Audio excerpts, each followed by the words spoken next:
8 civilizações avançadas. Todas sumiram do mapa em tempo recorde, mas nenhuma delas sumiu de verdade. Elas deixaram rastros nos lugares mais improváveis que você poderia imaginar. No lodo de um lago americano, nos anéis de uma árvore na Grécia, no chão de banheiros com 4.000 anos de idade. Uma dessas provas está enterrada a 3 metros de profundidade, no fundo de um lago, e é feita, literalmente, de fezes fossilizadas de uma cidade inteira. Isso muda tudo o que você aprendeu sobre civilizações perdidas. No século XIII, a cidade de Cahokia, nos Estados Unidos, era maior que Paris da época. Pirâmides de terra, praças cerimoniais, uma população que os livros escolares simplesmente apagaram do mapa por volta de 1400. Mas o que ninguém esperava é que essa história estava incompleta. Em 2020, pesquisadores da Universidade de Berkeley remaram até o centro do Horseshoe Lake, o antigo reservatório de água da cidade, e perfuraram o fundo do lago em busca de sedimento. O que eles procuravam não eram ossos, nem cerâmica, eram estanóis fecais, moléculas orgânicas microscópicas que o corpo humano produz ao digerir comida e que ficam preservadas em camadas de lama por séculos. O resultado foi uma curva de população escondida na lama, como um gráfico gravado em pedra sedimentar. E ela provou que, mesmo depois do colapso de Cahokia, novas ondas de povos indígenas voltaram a ocupar a região até o século XVII, muito antes de qualquer europeu chegar ali. O mito da civilização perdida era, na verdade, um apagamento de arquivo, não um apagamento de gente.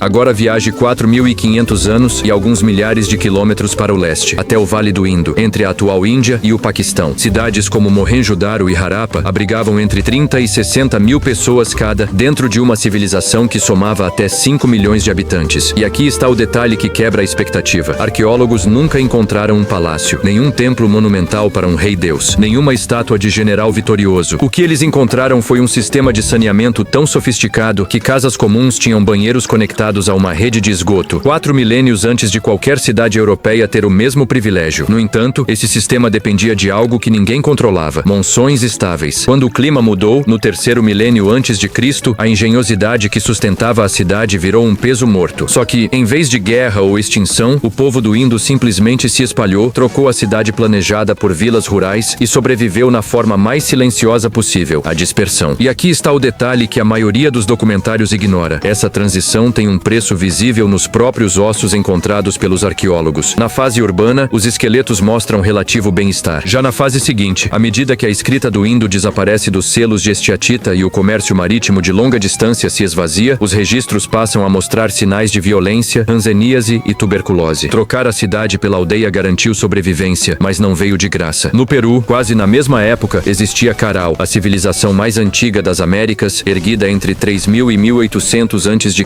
E aqui está um número que parece impossível. Em décadas de escavação, nenhuma arma de guerra foi encontrada em Caral, nenhuma fortificação, nenhuma cena de batalha esculpida em pedra. O que uniu essa sociedade não foi um exército, foi o fogo sagrado, cerimônias e uma liderança religiosa que funcionava como o cimento social de toda a cidade. E é aqui que a história muda de direção. Esse mesmo cimento que ergueu Caral foi o que a derrubou. Quando secas severas atingiram o Vale do Supe, a produção agrícola despencou, a fome quebrou as cadeias alimentares e a doença se espalhou mais rápido numa cidade densa do que numa aldeia dispersa. A religião que sustentava a coesão não tinha resposta para a seca e a cidade sagrada esvaziou. No sudoeste dos Estados Unidos, o povo Anasazi ergueu, em Chaco Canyon, prédios de até 5 andares, sem usar um único animal de carga. Pense no esforço físico disso. Cerca de 200.000 árvores foram cortadas em montanhas a 80 quilômetros de distância, e cada viga foi carregada nas costas de trabalhadores até o canyon. Um sistema de construção monumental sustentado inteiramente por músculo humano. Mas havia um problema crescente. Quanto mais a cidade crescia, mais cara ficava para se manter. Em 1110, muros começaram a fechar praças que antes eram abertas. O primeiro sinal físico de que o consenso social estava sendo substituído por controle e escassez. Por volta do ano 1000, a região já tinha perdido praticamente todos os pinheiros e zimbros nativos. Chaco Canyon virou uma importadora total, dependente de recursos que não existiam mais ali. E isso muda tudo o que você acabou de entender sobre o desfecho. Antes mesmo da seca final, a arqueologia registra sinais de violência interna e evidências de canibalismo dentro do próprio canyon. Um sistema social se corroendo por dentro,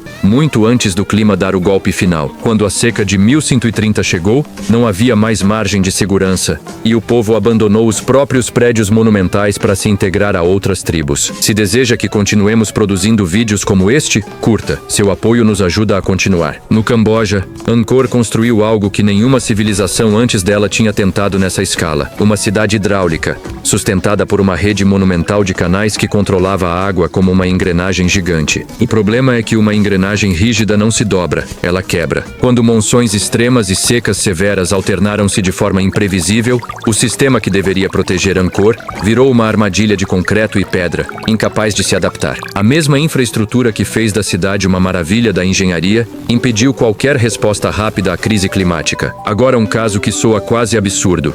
Entre 5500 e 2750 a.C., no leste europeu, a cultura Cucuteni Trepilha construía casas de 2 andares e depois as incendiava de propósito, a cada 60 ou 80 anos. Isso era apenas o começo do mistério. Em 2018, arqueólogos reconstruíram uma dessas casas para testar a teoria de incêndio acidental e descobriram que era necessário o equivalente a 250 árvores em combustível só para atingir a temperatura registrada nos escombros originais. Ou seja, não tinha como ser acidente, era ritual. E o mais curioso é que o fogo não se espalhava para as casas vizinhas, e objetos de cerâmica no interior sobreviviam intactos. As chamas eram controladas o suficiente para vitrificar o barro das paredes, transformando lama em cerâmica endurecida. Existe ainda um enigma que nenhum arqueólogo resolveu por completo. Essa cultura praticamente não deixou cemitérios. Nenhum grande campo de sepultamento foi encontrado até hoje. Para esse povo, talvez a permanência de uma civilização nunca tenha estado nos prédios que ficavam de pé, mas no próprio ciclo de destruir e reconstruir, geração após geração. No Mediterrâneo,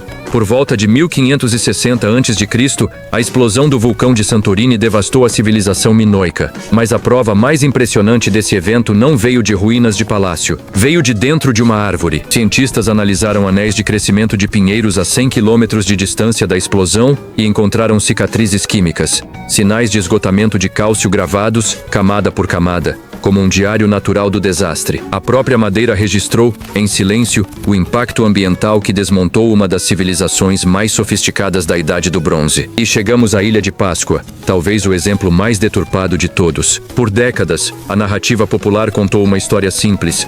Os habitantes de Rapa Nui destruíram sua própria ilha, entraram em guerra e desapareceram. No entanto, evidências mais recentes mostram outra imagem. Os famosos jardins de pedra da ilha, pedras dispostas estrategicamente sobre o solo, não eram destruição, mas engenharia agrícola. Elas protegiam plantações do vento e ajudavam a reter umidade em um solo pobre.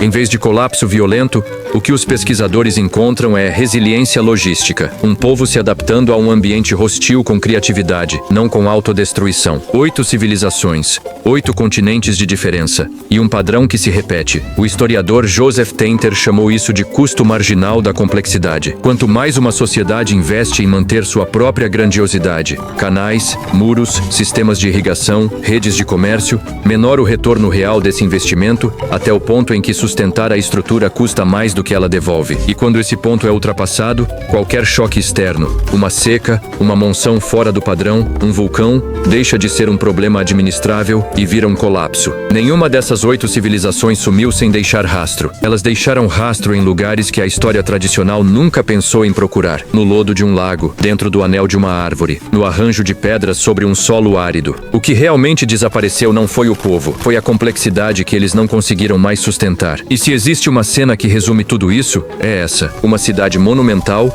esculpida em pedra e madeira, sendo lentamente coberta pela terra, enquanto, ao redor dela, a vida continua. Só que em outro lugar, em outra forma, mais simples e mais resistente. A pergunta que fica não é o que aconteceu com eles, é o que a nossa própria complexidade está escondendo de nós agora. Se você quer entender como esse mesmo padrão se repete até hoje, tem um vídeo aqui do canal que investiga exatamente isso. Clica e continua com a gente. E se inscreve...